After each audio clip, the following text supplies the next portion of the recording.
आपका स्वागत है द क्लासिकल स्टोरीज में। आइए सुनते हैं मुंशी प्रेमचंद जी की कहानी गुप्त धन। तो चलिए शुरू करते हैं। बाबू हरिदास का ईंटों का पजावा शहर से मिला हुआ था। आसपास के देहातों से सैकड़ों स्त्री पुरुष लड़के नित्य आते और पजावे से ईंट सिर पर उठाकर ऊपर कतारों से सजाते। एक आदमी पजावे के पास एक टोकरी में कौड़ियां लिए बैठा रहता था। मजदूरों को ईंटों की संख्या के हिसाब से कौड़ियां बांटता। ईंटें जितनी ही ज्यादा होती उतनी ही ज्यादा कौड़ियां मिलती। इस लोभ में बहुत से मजदूर बूते के बाहर काम करते। वृद्धों और बालकों को ईंटों के बोझ से अकड़े हुए देखना बहुत ही करुणाजनक था।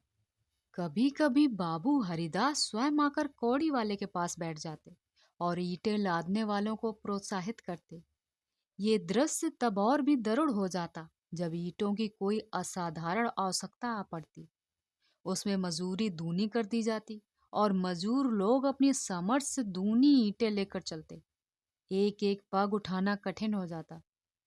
उन्हें सिर से पैर तक पसीने में डूबे पजावे की राख चढ़ाए ईंटों का एक पहाड़ रखे बोझ से दबे देखकर ऐसा जान पड़ता मानो लोभ का भूत उन्हें जमीन पर पटक कर उनके सिर पर सवार हो गया है।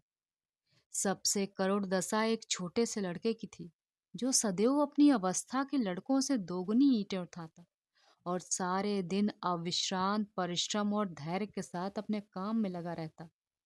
उसके मुख पर ऐसी दीनता छाई रहती थी। उसका शरीर इतना कृश और दुर्बल था कि उसे देखकर दया आ जाती थी। और लड़के बनिए की दुकान से गुड़ खा लेते। कोई सड़क पर जाने वाले इक्कों और हवा गाड़ियों की बहार देखता और कोई व्यक्तिगत संग्राम में अपनी जिह्वा और बाहु के जौहर दिखाता। लेकिन इस गरीब लड़के को अपने काम से काम था। उसमें लड़कपन की चंचलता ना थी, न शरारत न खिलाड़ीपन। यहाँ तक कि उसके होठों पर कभी हंसी ना आती थी। बाबू हरिदास को उसकी दशा पर दया आती। कभी कभी कौड़ी वाले को इशारा करते कि उसे हिसाब से अधिक कौड़ियां दे दो। कभी कभी वो उसे कुछ खाने को दे देते। एक दिन उन्होंने उस लड़के को बुलाकर अपने पास बैठाया और उसके समाचार पूछने लगे। ज्ञात हुआ कि उसका घर पास ही के गांव में है। घर में एक वृद्धा माता के सिवा और कोई नहीं है और वो वृद्धा भी किसी पुराने रोग से ग्रसित है। घर का सारा भार इसी लड़के के सिर था। कोई उसे रोटियां बनाकर देने वाला भी न था। शाम को जाता तो अपने हाथों से रोटियां बनाता और अपनी माँ को खिलाता था। जाति का ठाकुर था। किसी समय उसका कुल धन धान संपन्न था। लेन देन होता था और शक्कर का कारखाना चलता था। कुछ जमीन भी थी। किंतु भाइयों की स्पर्धा और विद्वेष ने उसे इतनी हीना अवस्था को पहुंचा दिया कि अब रोटियों के लाले थे। लड़के का नाम मगन सिंह था। हरिदास ने पूछा, गांव वाले तुम्हारी कुछ मदद नहीं करते? मगन, "हम्म, वाह, उनका बस चले तो मुझे मार डालें। सब समझते हैं मेरे घर में रुपए गड़े हैं।" हरिदास ने उत्सुकता से पूछा, पुराना घराना है, कुछ न कुछ तो होगा ही। तुम्हारी माँ ने इस विषय में तुमसे कुछ नहीं कहा? मगन, बाबूजी, नहीं, एक पैसा भी नहीं। रुपए होते तो अम्मा इतनी तकलीफ क्यों उठाती?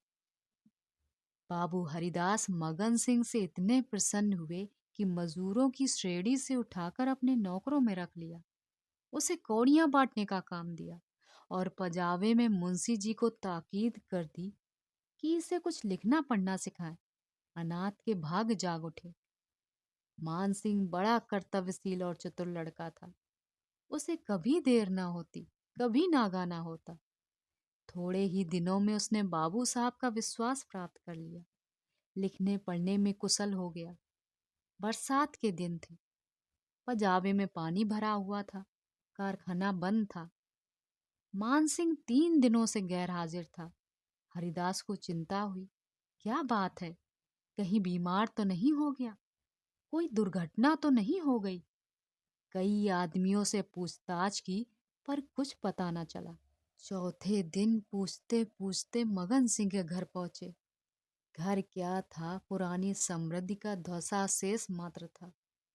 उनकी आवाज सुनते ही मगन सिंह बाहर निकल आया। हरिदास ने पूछा, कई दिन से आए क्यों नहीं? माता का क्या हाल है? मान सिंह ने अवरुद्ध कंठ से उत्तर दिया, अम्मा आजकल बहुत बीमार है। कहती हैं अब ना बचूंगी। कई बार आपको बुलाने के लिए मुझसे कह चुकी हैं, पर मैं संकोच के मारे आपके पास न आता था। अब आप सौभाग्य से आ गए हैं तो जरा चलकर देख लीजिए, उनकी लालसा पूरी हो जाएगी। हरिदास भीतर गए। सारा घर भौतिक निस्सारता का परिचायक था। सुर्खी कंकड़ ईंटों के ढेर चारों ओर पड़े हुए थे। विनाश का प्रत्यक्ष स्वरूप था। केवल 2 कोठरियां गुजर के लायक थीं। मान सिंह ने एक कोठरी की ओर उन्हें इशारे से बताया। हरिदास भीतर गए तो देखा एक वृद्धा एक सड़े हुए काठ के टुकड़े पर पड़ी कराह रही है। उनकी आहट पाते ही आंखें खोली और अनुमान से पहचान गई। बोली, आप आ गए, बड़ी दया की। आपके दर्शन की बड़ी अभिलाषा थी। मेरे अनाथ बालक के नाथ अब आप ही हैं। जैसे आपने अब तक उसकी रक्षा की, वो निगाह उस पर सदैव बनाए रखिएगा। मेरी विपत्ति के दिन पूरे हो गए। इस मिट्टी को पार लगा दीजिए। एक दिन इस घर में लक्ष्मी का वास था। हर दिन आए तो उन्होंने भी आंखें फेर ली। पुरखों ने इसी दिन के लिए कुछ थाती धरती माता को सौंप दी थी। उसका बीजक बड़े यत्न से रखा था, पर बहुत दिनों से उसका कहीं पता न लगता था। मगन के पिता ने बहुत खोजा पर पा न सके, नहीं तो हमारी इतनी दशा हीन न होती। आज 3 दिन हुए वो बीजक आप ही आप मुझे रद्दी के कागजों में मिल गया। तब से उसे छिपाए हुए हूँ। मगन बाहर है। मेरे सिरहाने जो संदूक रखी है उसी में वो बीजक है। उसमें वो सब बातें लिखी हैं। उसी से ठिकाने का पता भी चलेगा। अवसर मिले तो उसे खुदवा डालिएगा, मगन को दे दीजिएगा। यही कहने के लिए आपको बार बार बुलवाती थी। आपके सिवा मुझे किसी पर विश्वास न था। संसार से धर्म उठ गया। किसकी नीयत पर भरोसा किया जाए? हरिदास ने बीजक का समाचार किसी से न कहा। नीयत बिगड़ गई। दूध में मक्खी पड़ गई। बीजक से ज्ञात हुआ कि धन उस घर से 500 डग पश्चिम की ओर एक मंदिर के चबूतरे के नीचे है।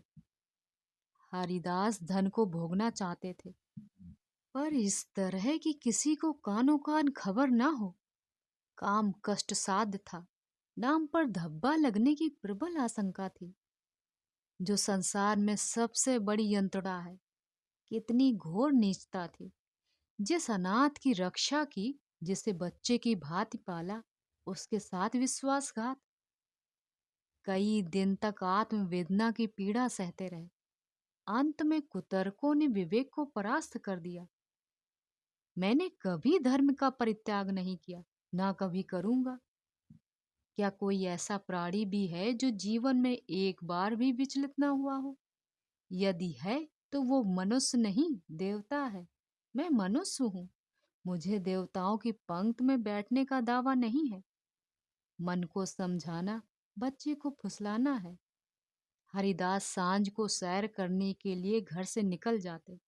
जब चारों ओर सन्नाटा छा जाता तो मंदिर के चबूतरे पर आ बैठते और एक कुदाली से उसे खोदते। दिन में 1-2 बार इधर उधर ताक झाक करते कि कोई चबूतरे के पास खड़ा तो नहीं है। रात की निस्तमता में उन्हें अकेले बैठे ईंटों को हटाते हुए भय होता था। चबूतरा लंबा चौड़ा था। उसे खोदते 1 महीना लग गया और अभी आधी मंजिल भी तय न हुई। इन दिनों उनकी दशा उस पुरुष की सी थी जो कोई मंत्र जगा रहा हो। चित्त पर चंचलता छाई रहती। आंखों की ज्योति तीव्र हो गई थी। बहुत गुमसुम रहते, मानो ध्यान में हो। किसी से बातचीत न करते। अगर कोई छेड़कर बात करता तो झुंझला पड़ते। पजावे की ओर बहुत कम जाते। विचारशील पुरुष थे।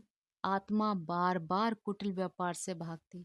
निश्चय करते कि अब उस चबूतरे की ओर न जाऊंगा। पर संध्या होते ही उन पर नशा छा जाता। बुद्धि विवेक का अपहरण हो जाता।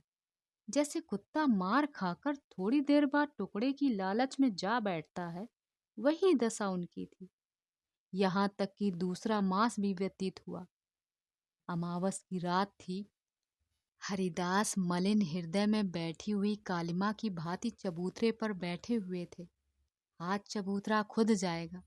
जरा देर तक और मेहनत करनी पड़ेगी। कोई चिंता नहीं।